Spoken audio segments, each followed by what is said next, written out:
निर्भर करता है प्रभु के नाम पर, निर्भर करता है भगवान के नाम पर। जपो, लगे रहो भगवान की विरल भक्ति में,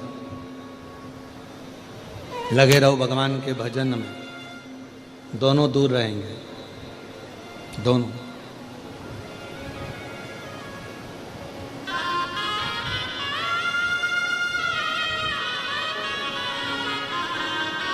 भजन करने वाले के पास भी बीमारी कम जाती है और भजन करने के वाले के पास भिखारी भी कम जाता है। उसको मालूम है ये तो पहले से ही ऐसा दिख रहा है, इसके पास क्या होगा। तो भिखारी सोचता है कौन है?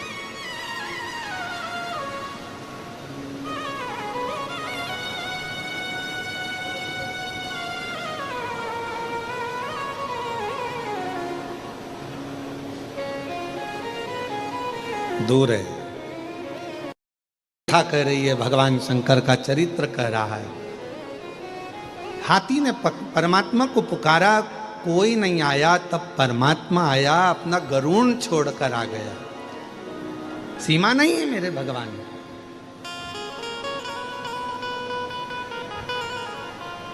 किसी भी देश में, विदेश में, प्रदेश में, गांव में, नगर में, शहर में, कहीं पर भी रहकर आप भगवान को पुकारना प्रारंभ करो।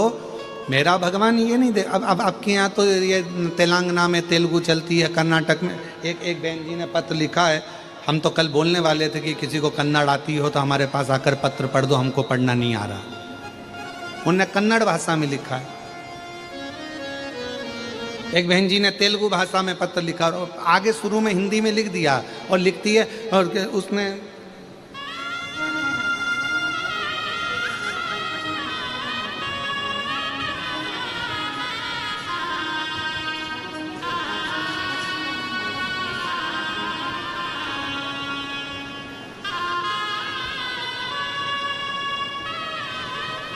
अब वो पत्र को ढूंढना पड़ेगा। उसमें उन्होंने आगे आगे हिंदी में थोड़ा थोड़ा कट में लिखा, मेरे को हिंदी नहीं आती है, ऐसे ही लिख देती।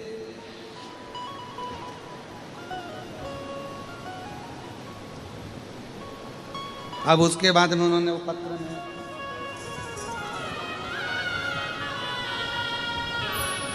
मिल गया।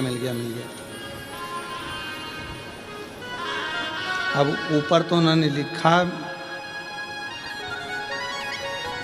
इरम्मा मल्लिकार्जुन विश्वकर्मा, गुलबर्गा, कर्नाटक की रहने वाली हूँ।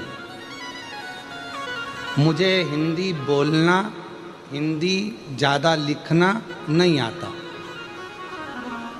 उसमें अपने व्यक्त किया, हम तो बाबा के भरोसे चलते हैं, हम तो बाबा के भरोसे चलते हैं।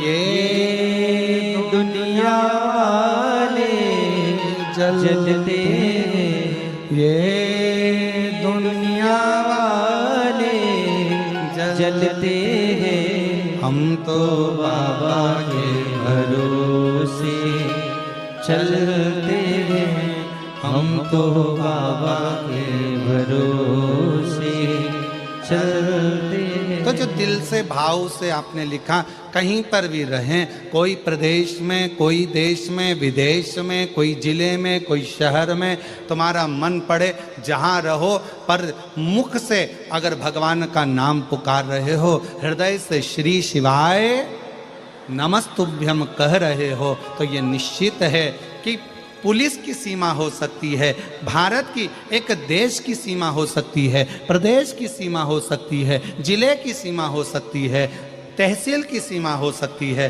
पर मेरे बाबा की कोई सीमा नहीं है। जहाँ पुकारोगे, जब पुकारोगे, जैसे पुकारोगे, मेरा शंकर तुम्हारे सामने खड़ा हो।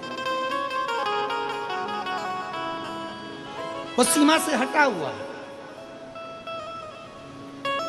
उसकी कोई सीमा। बस दिल से,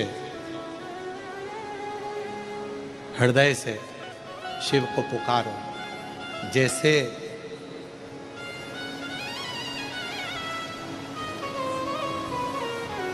जिस समय पर माता सती के पिताजी ने, दक्ष प्रजापति ने यज्ञ रखा,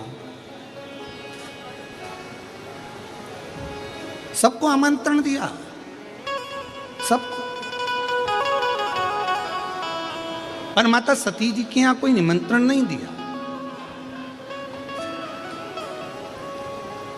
और देवता क्या कर रहे थे?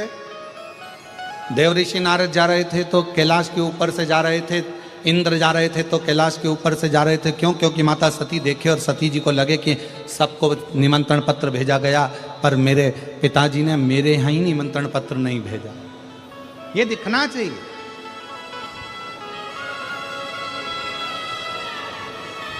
सती मैया ने देखा इंद्र जा रहे हैं, सती मैया को कोई फर्क नहीं पड़ा। सती मैया ने देखा देव ऋषि नारद जा रहे हैं, सती मैया को कोई फर्क नहीं पड़ा। गरुण वरुण सारे देवता जा रहे थे, सती मैया को कोई फर्क नहीं पड़ा। क्यों फर्क नहीं पड़ा? कोई तुम्हारे ऊपर कितना भी नमक डाले, तुम्हें कोई फर्क नहीं पड़ता। कब तक? जब तक तुम्हारे शरीर में कोई कट ना लगा। अगर तुम्हारे शरीर में कोई घाव है तो जरा सा नमक लगेगा और तुम तिल मिला जाओ, तिल मिला जाओ। शरीर में अगर घाव है तो तुम्हारे ऊपर नमक का थोड़ा सा भी भाव आएगा और तुम तिल मिलाओगे।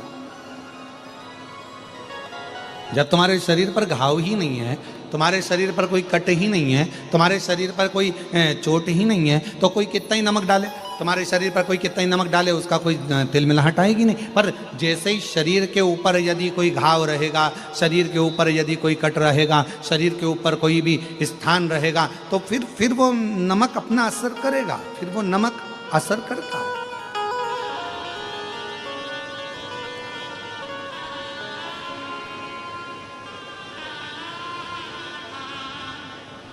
फिर वो नमक अपना असर कर सकता है। शिव महापुराण, किसी व्यक्ति ने आपको गाली दी,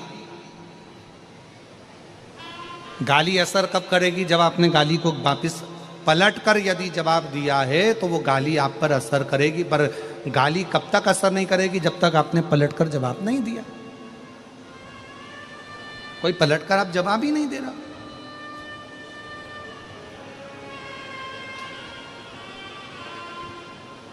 किसी ने आपको अपशब्द दिया, ताना दिया, आड़ा टेढ़ा बोला, आपने अगर पलट कर जवाब दिया तो समझ लो आपने गाली को लिया। आपने पलट कर अपशब्द बोले तो मतलब आपने पलट कर उसने जवाब दिया है, तो मतलब उसने गाली को स्वीकार किया है।